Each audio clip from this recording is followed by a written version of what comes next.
जय हिंद साथियों। और एक बार फिर से स्वागत करता हूं मैं आप सभी का आपके अपने चैनल लोन हेल्प इंडिया पे। और आज का ये वीडियो होने वाला है दो टॉपिक पर। काफ़ी लोगों के मन में ये ऑलरेडी से सवाल घूम रहा है, और जिन लोगों ने भी लोन को डिफ़ॉल्ट गलती से कर दिया है, अगर उनके पास पैसे नहीं हैं, तो दो सवाल जो मुझे काफ़ी ज़्यादा पूछे जाते हैं। सबसे पहला जो सवाल रहता है मन में वो ये भी रहता है कि एड्रेस अगर चेंज कर लें तो क्या होगा, और दूसरा सवाल रहता है कि अगर सिम कार्ड को ब्लॉक कर दें या फिर तोड़ दें या कॉल ना उठाए तो क्या होगा। तो ये बहुत ही खास टॉपिक है। ऐसा वीडियो आपको दोबारा यूट्यूब पे नहीं मिलेगा। ये एकमात्र वीडियो है जिसमें इन दोनों टॉपिक पे आपको डिटेल में मैं डिस्कशन करने वाला हूं और बताने वाला हूं। तो वीडियो काफ़ी इंटरेस्टिंग होगा। तो अगर आपको पूरी जानकारी चाहिए तो पूरी जानकारी लेने के लिए ये वीडियो आप लोग पूरा लास्ट तक देखते रहे। तो अगर आपका भी किसी तरीके का अनसिक्योर लोन है, पर्सनल लोन है, तो इसके लिए हम लोग बात करने वाले हैं। सबसे पहला जो टॉपिक है वो है एड्रेस चेंज को लेकर। पहले हम लोग बात करते हैं कि किन किन एड्रेस को ट्रेस करती है ये लोन कंपनियां।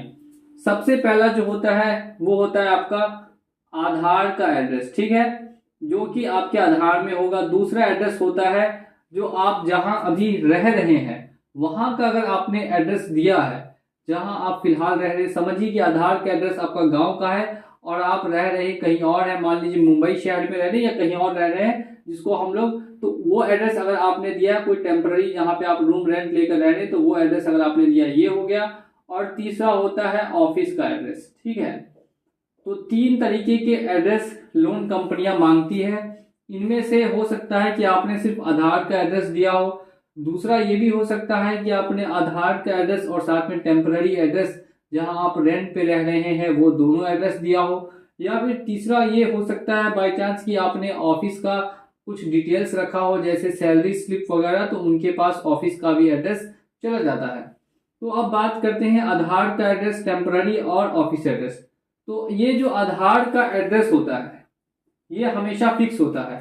अब कुछ लोग ये भी सवाल करते हैं कि अगर हम लोग आधार के एड्रेस पे नहीं रहते, हमारी फैमिली रह रही है या कोई और रह रहा है, जो लोन लिया है वो उस एड्रेस पे नहीं रह रहा, तो क्या लोन कंपनियां उस एड्रेस पे जा सकती है? जैसा मैं आपको हर वीडियो में बताता हूं, अगर आप बैंक या एनबीएफसी से लोन ले चुके हैं, तो अगर ये एरिया काफी ज्यादा विलेज में है, विलेज मतलब गांव में, अगर आपका आधार का एड्रेस काफी ज्यादा गांव में है, शहर से 20, 25, 30 किलोमीटर दूर है, तो ना के बराबर ही चांसेस है कि आपके घर कोई एजेंट आएगा। हो सकता है 1% चांस में कि कहीं किश्त और रिंग या ऐसे कोई बैंक पहुंच जाए, लेकिन ना के बराबर चांसेस होते हैं कि आधार के एड्रेस पे जो विलेज का है वहां कोई आपके घर पहुंचे। दूसरा अब बात करते हैं सिटी। तो क्या सिटी में आ सकते हैं? तो यहाँ पे अगर हम लोग बात करें सिटी की, तो सिटी में बहुत सारे ऑफिसेस होते हैं, तो सिटी में आने के चांसेस ज्यादा होते हैं। इसका मतलब यह है कि आपने आधार का एड्रेस दिया है और सिटी का दिया है, तो वहां पे आने के चांसेस ज्यादा है। अब मान लेते हैं कि इस एड्रेस पे आप नहीं रह रहे, जो आपका आधार का एड्रेस है वो आप वहां पे नहीं रह रहे, तो ऐसे में क्या होगा? देखिए, अगर आप आधार के एड्रेस पे नहीं रहते हैं, जो भी आपने आधार का एड्रेस दिया है उस पर अगर आप नहीं भी रह रहे हैं, तो ये जो कंपनी वाले हैं, लोन कंपनी वाले, वो बस आएंगे और आके आपके बारे में पूछताछ करेंगे। अगर आप नहीं मिलेंगे तो फिर वो कुछ कर नहीं सकते, वो वापस जो है चले जाएंगे, ठीक है। वो क्या होंगे? वापस चले जाएंगे, क्योंकि ये आपकी फैमिली से या आपके घर के किसी भी जो भी व्यक्ति वहां रह रहे हैं उनसे पैसे की वसूली नहीं कर सकते, ना ही उनको इस बारे में डिस्कस कर सकते हैं। तो इसी वजह से अगर आप आधार के एड्रेस पे फिलहाल नहीं रह रहे तो वहां से वो वापस चले जाएंगे, आपको परेशान होना नहीं पड़ेगा। अब अगर हम लोग दूसरी बात करते हैं कि आधार के एड्रेस पे चलिए आप नहीं रह रहे, आपका जो टेम्पररी एड्रेस है जहां आप रेंट पे रह रहे, अगर उस एड्रेस को आप चेंज करते हैं तो क्या होगा? तो देखिए, अगर आप जो आपका टेम्पररी एड्रेस है उसको चेंज कर देते हैं, तो चेंज करने पे कुछ नहीं होगा। यही होगा कि जो रिकवरी वाले हैं वो आप तक पहुंच नहीं पाएंगे, आप तक पहुंच ही नहीं पाएंगे, ठीक है। तो ये होगा कि वो रिकवरी वाले आप तक पहुंच नहीं पाएंगे और आपका पता नहीं लगा पाएंगे कि आप कहाँ पे है, नहीं है, तो वो परेशान करने नहीं आएंगे अगर आप अपना जो टेम्पररी एड्रेस है वो चेंज करते हैं तब। अब नेक्स्ट और लास्ट बात कर लेते हैं हम लोग ऑफिस के एड्रेस के बारे में। अगर ऑफिस का एड्रेस आपने दिया है या गलती से आपने सैलरी स्लिप वहां पे डाली है तो ऑफिस का उनके पास गया होगा, तो देखिए ऑफिस पे एड्रेस पे आ पाना उनका नामुमकिन सा होता है, लेकिन वो ऑफिस में मेल वगैरह करते हैं। जो भी ऑफिस का हेड होगा या जो ऑफिस की मेल आईडी होगी वहां पे वो मेल कर सकते हैं, लेकिन ऑफिस में आने का उनके पास कोई भी अधिकार या राइट नहीं होता है। मैं फिर से बता देता हूं, ऑफिस में आने का अधिकार या राइट नहीं होता है। ऑफिस में सिर्फ और सिर्फ आपके बॉस को या आपके मैनेजर को मेल किया जा सकता है, जो भी लोन कंपनी है उनके द्वारा, कि इस नाम का व्यक्ति है और इसने इतना इतना पेमेंट मेरा नहीं दिया है।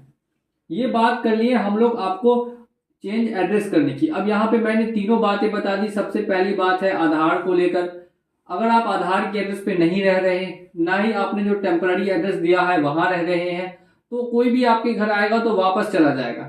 अब ऐसे में कुछ नोटिस है जो आपके घर पे भी आते हैं, तो वो नोटिस भी रिसीव नहीं होंगे, लेकिन वो नोटिस साथ साथ में मेल पर भी आते हैं और व्हाट्सएप पे भी आते हैं।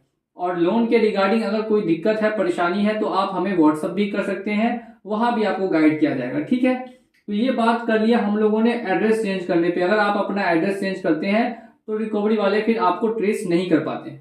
नेक्स्ट अगर हम लोग बात करते हैं सिम कार्ड को लेकर। सिम कार्ड को लेकर भी काफी लोगों के मन में काफी ज्यादा सवाल और कंफ्यूजन हमेशा रहती है कि मान लेते हैं सिम कार्ड को चेंज कर देते हैं या सिम कार्ड बंद कर देते हैं, न्यू सिम ले लेते हैं, जिस सिम को यूज कर रहे हैं उस पर कॉल्स कितने आते हैं, तो कभी 50, कभी 20, कभी 30, कभी 100 ऐसे कॉल आ रहे हैं। तो स्टार्टिंग में तो कॉल्स ज्यादा आते हैं, लेकिन आप कॉल्स को जितना ब्लॉक रखते हैं कॉल्स की संख्या धीरे धीरे करके कम होती है। और एक टाइम ऐसा भी आता है कि ये 10 और कभी कभी दिन में 2 या 1 इतने ही कॉल्स पे रुक जाती है 1-2 महीने बाद। लेकिन स्टार्टिंग में काफी लोग मुझे सवाल ये पूछते हैं कि क्या हम सिम को चेंज कर लें। तो देखिए वो डिपेंड करता है बहुत सारे फैक्टर पे। सबसे पहले फैक्टर ये है कि वो नंबर जो आपने दिया हुआ है कंपनी में वो कितना ज्यादा, या बैंक में वो कितना ज्यादा आपके लिए इंपॉर्टेंट है। अगर आपके लिए बहुत ही ज्यादा वो इंपॉर्टेंट है तो आप उस नंबर को फिर बंद नहीं कर सकते। और दूसरी बात इस चीज पे डिपेंड करता है कि अगर आप उस नंबर को बंद करते हैं तो उसके बाद आपका उनका कोई कांटेक्ट नहीं होगा, लेकिन जब आपको लोन क्लोज करना होगा तो इस नंबर की आपको जरूरत पड़ सकती है। तो इस बात का आपको ध्यान रखना है कि अगर आप सिम कार्ड को बंद भी कर देते हैं तो दिक्कत परेशानी कुछ नहीं होगी, लेकिन आपका कम से कम ईमेल आईडी जो है वो एक्टिव होना चाहिए।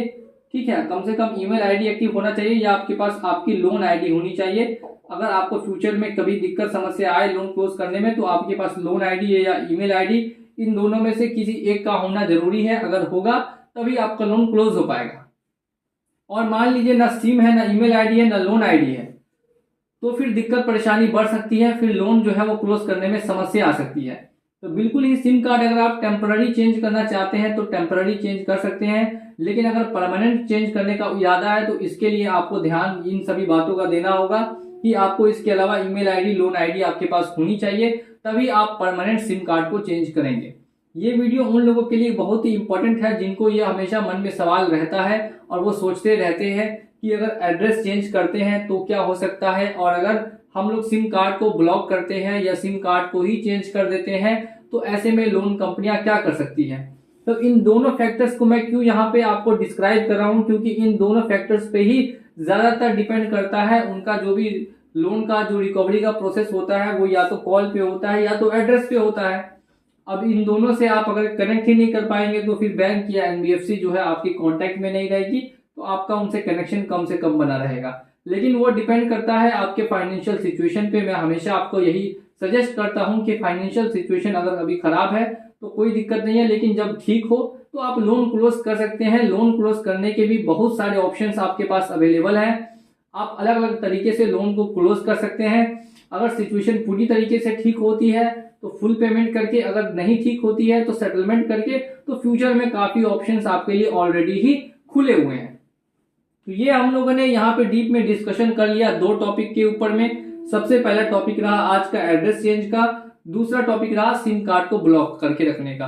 तो उम्मीद करता हूं कि ये वीडियो आपके लिए बहुत ही इंपॉर्टेंट और बहुत ही अच्छा लगा होगा। तो वीडियो को एक बार लाइक कर दीजिएगा जल्दी से, और साथ ही में अगर चैनल पे नए हैं और चैनल को अभी तक सब्सक्राइब नहीं किया है तो चैनल को सब्सक्राइब करके बेल आइकन को प्रेस कर दीजिए। और नेक्स्ट टॉपिक पे कौन सा वीडियो मैं बनाऊं आप कमेंट कीजिएगा। जिस टॉपिक के बारे में कमेंट कीजिएगा और सबसे ज्यादा लाइक्स आएंगे उसी टॉपिक पे नेक्स्ट वीडियो बनेगा।